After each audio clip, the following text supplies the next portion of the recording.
pessoal, tudo bem? Como vão? Gente, hoje nós vamos falar a respeito daquelas questões que envolvem partilha de bens, sejam elas dentro do inventário, seja dentro da separação, seja com relação a divórcio. E o que a gente vai falar exatamente hoje? Em que situação que eu posso, por exemplo, cobrar aluguel da parte que me diz respeito, mas que está sendo utilizada pela parte contrária, né? Pela pessoa contrária, pelo meu ex-cônjuge, por exemplo. Gente, veja só. Ninguém pode fazer ou deixar de fazer qualquer coisa senão em virtude de lei, né? Esse é um princípio de direito. Então, o que acontece? Quando eu tenho uma situação, vamos começar falando do inventário, por exemplo. Eu tenho um inventário que tem 2 irmãos. Os pais faleceram, já faleceu o pai, já faleceu mãe, e ficou um único bem ali. Então, um mora no imóvel, outro mora fora. E aí surge uma situação que chega nesse não consegue vender e chega nesse impasse onde o irmão que não está usufruindo do imóvel entende que deva receber aluguel com relação a isso. É possível? É. Porém, tem um detalhe. Enquanto eu não faço o inventário do morto, aquele imóvel, em tese, foi repassado, a sucessão se operou tendo em vista que houve a morte e passou para os herdeiros, sim, mas isso precisa ser formalizado. E como que eu formalizo essa transferência aí de propriedade do morto para os vivos? Através do inventário. Então tem todo aquele procedimento que a gente já conversou. Teve um dia que eu mostrei para vocês um processo de inventário, a capa de um formal de partilha, como que era, para vocês terem uma noção. E da mesma maneira quando a gente faz no cartório. Por quê? Porque quando a gente termina de fazer um inventário, seja extrajudicial ou seja judicial, é feito a partilha ali entre os herdeiros, que parte coube para cada um. Então, eu só posso ir para a justiça, exigir pagamento de aluguel, ou então requerer extinção daquele condomínio existente ali e pedir a venda, quando já foi determinado pelo juiz qual era a parte de cada um.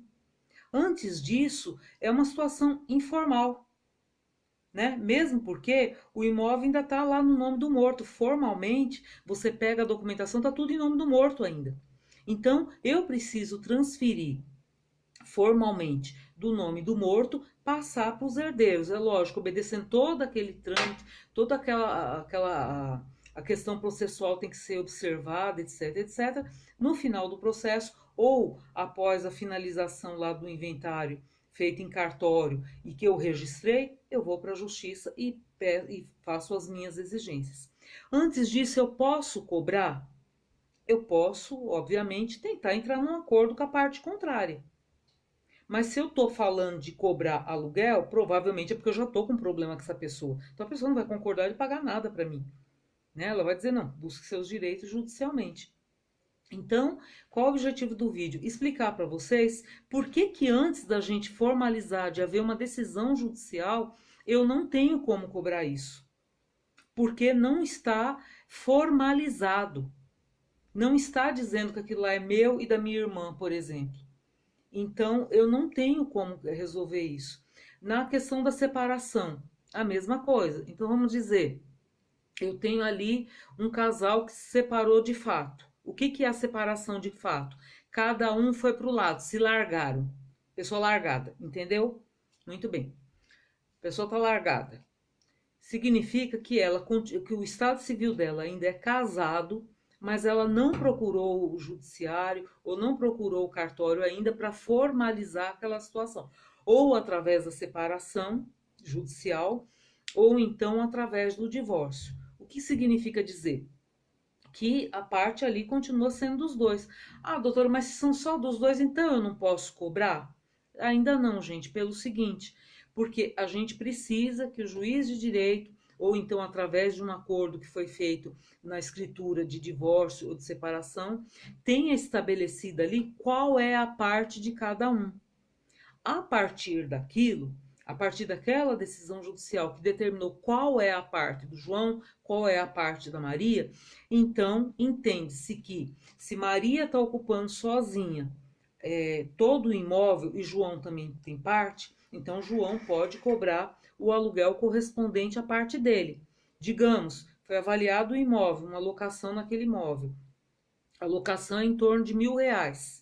Então, a parte de João correspondente à parte dele, que está sendo usada exclusivamente por Maria, é de R$ 500. Então, ele vai cobrar o aluguel correspondente aos R$ 500.